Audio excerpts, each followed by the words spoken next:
Hello everyone, my name is Dr. Abhijeet Kadam. I'm one of the orthopedic spine surgeons at NMC Health, and I'm a fellowship trained surgeon, and today we are here to discuss something about your back health and core strength and your posture.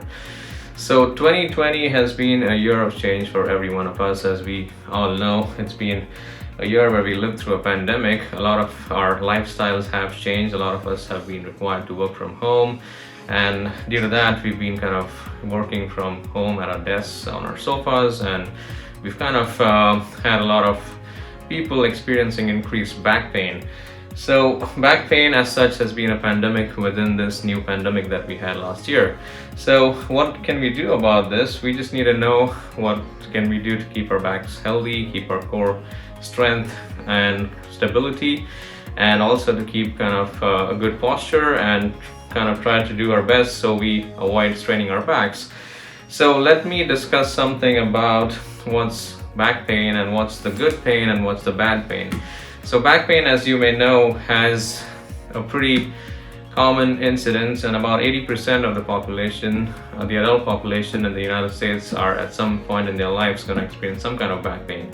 So as you all know, we should probably differentiate between the good pain and the bad pain. So what exactly is good back pain? So back pain that is pretty localized to your lower back and sometimes may go to your posterior thighs, but doesn't typically radiate down below the knees and doesn't really cause a sharp shooting pain like sciatic pain, is usually a good kind of back pain. And you can experience some muscle fatigue, some soreness in the back, which usually goes away in a couple weeks, and with rest and some basic anti-inflammatory medications or some activity modification. And that's the kind of good back pain that we want to identify and want to treat with exercises.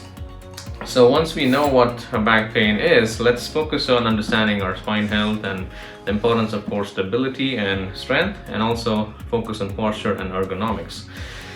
So what exactly is core strength? So the core is a part of your body that lies in the center, and it's basically the part of your abdomen which is kind of surrounded by muscles, and the muscles in the front as well as the muscles in the back, as well as your diaphragm at the top and the pelvic floor muscles. So it's like a chamber that supports your spine in the front.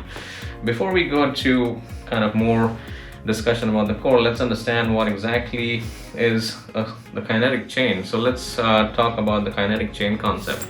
So if you check the movements that the human body performs, you can actually view the body as a rigid segment of systems which overlap, and they're connected by a series of joints, and collectively these segments are known as the kinetic chain. So any kind of pain or any kind of problem with any of the kinetic chain can kind of disrupt the linkage, and as such the force, the kind of the problems tend to go up to the back, and they can cause you back pain. So what forms this kinetic chain and what powers the kinetic chain? The kinetic chain is actually powered by a lot of muscles. If you look at this picture here, you can see there's a lot of abdominal muscles right in the front. You have the rectus abdominis, and then we have the transverse abdominis muscles, as well as the internal and the external obliques. And in the back you have the psoas muscles right in front of the spine, as well as the erector spinae muscles, which are basically the paraspinal muscles in the back.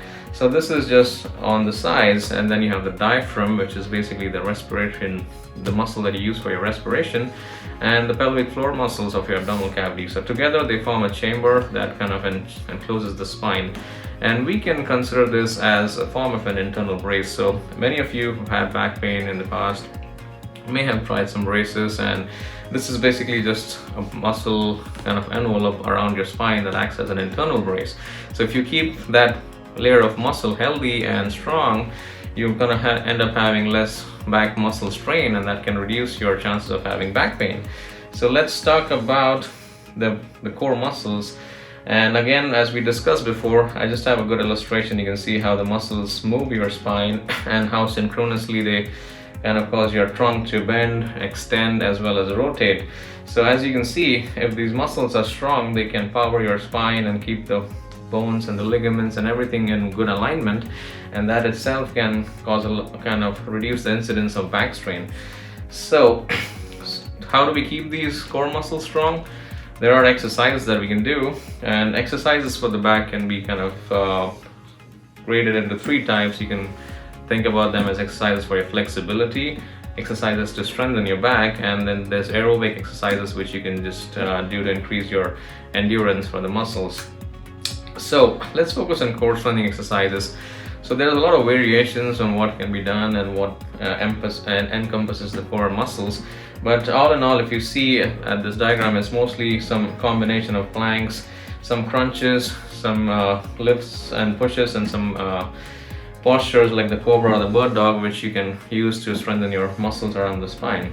So in addition to the paraspinal muscle program that you may be kind of interested in trying, there's also a lot of stuff like yoga and Pilates, and most of them, as you know, are kind of available online. If you check in today's day and age, we have a lot of apps, and there are a good amount of apps that can show you all the exercises, and you can do them at home at your own pace. You don't really need to go to a place. You just need 15 to 20 minutes of your time and dedicate that to exercises, and that's what will keep your core muscles healthy and your back from hurting. So the other thing we want to discuss today is obviously the importance of posture and ergonomics. So this is one of the diagrams that I really like to show, and if you look at this is a study that was done way back in the 1960s, and it just shows how much of load or the pressure we have in our third lumbar disc space with various positions. So the numbers that you see on the screen are actually the increase in the change in the pressure when you change positions. So if you kind of lay down flat, the pressure is pretty minimal. When you lay on your side, it increases 3 times. When you stand up, it's about 100. But when you bend forwards and when you try to lift some weights, look at how much it goes to. It goes to 220. And even in the sitting position, it's pretty high compared to when you stand.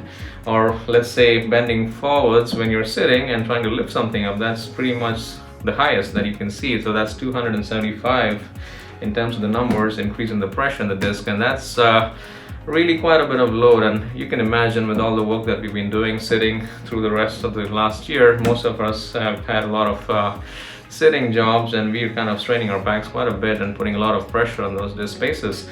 So we need to kind of focus on some proper biomechanics, some proper posture and ergonomics. So what can we do? Obviously, when you kind of lift stuff and you bend and kind of twist your body, we have to be careful. You can always twist with your knees, bend your hips and your knees instead of bending your spine, so that way you keep your spine straight and avoid straining your disc spaces and your muscles. And then always keep the weight as close to your chest. You can imagine this as a fulcrum and a lever mechanism. So the farther the load on the lever, the more strain you have to put on your back, which you can visualize as a fulcrum. So the closer the load to your abdominal cavity or your spine, the less stress you put on your muscles that have to work to lift that load. Again, you also have to avoid twisting. And if it's really something that is heavy, you don't feel comfortable, just get some help. That's the best thing to do, so you don't kind of strain and injure your back. The other thing we have talked today is posture and ergonomics. So with a lot of us sitting at home and doing work remotely, we've been using our computers and our desks and our chair pretty frequently, but what can we do? Some minor things, adjustments that can improve our work efficiency and also reduce the strain that we place on our backs. So this is just a simple diagram. You can see we just need to make sure that the table height is at the level of the elbows. You're not kind of straining your shoulders or kind of reaching down and hurting your shoulders there. Keep your head and the neck at a neutral position. You want to really kind of keep a screen up. If you're using a laptop, that's a good thing, but if you can use an external monitor that kind of places the screen much higher up, then you kind of look at the screen at the level of gaze and it's not really looking down and straining your neck muscles. That's one thing you can do. For your wrists, obviously you can use a nice well-padded tracking kind of mouse with a lot of memory foam, as they call it. So you get all these stuff online, you can buy them, and that can reduce a lot of carpal tunnel related issues or tennis elbow related issues if you just pad your wrists and your elbows adequately. Regarding your back, you just need to make sure you keep a good lumbar support. If you don't have a lot of sophisticated things, you can just use a simple pillow that goes right behind your back when you sit on a chair, so that increases the arch in your lumbar spine and it reduces the stress on the disc spaces. And just keep your knees flat and make sure your feet are rested. You're not kind of dangling your feet, so that also reduces the stress on the knees and the hips.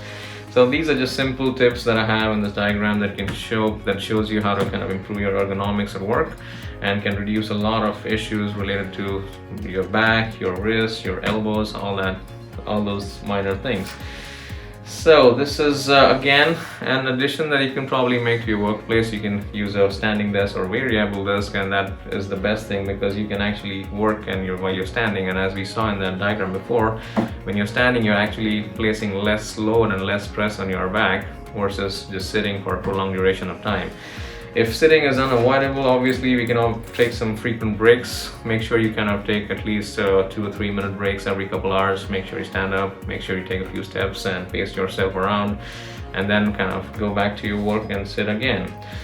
So the most important thing with what we discussed today is obviously with the exercises and all that, the yoga and the core strength, you just have to stay motivated. So the only bad workout is the one that you never end up doing. So that's an important slide. So just stay motivated, do the exercises every just 10-15 minutes of your time every day is all that you need to keep your back muscles strong and your core stable and going well for you. So you can do it, and that is the end of my presentation.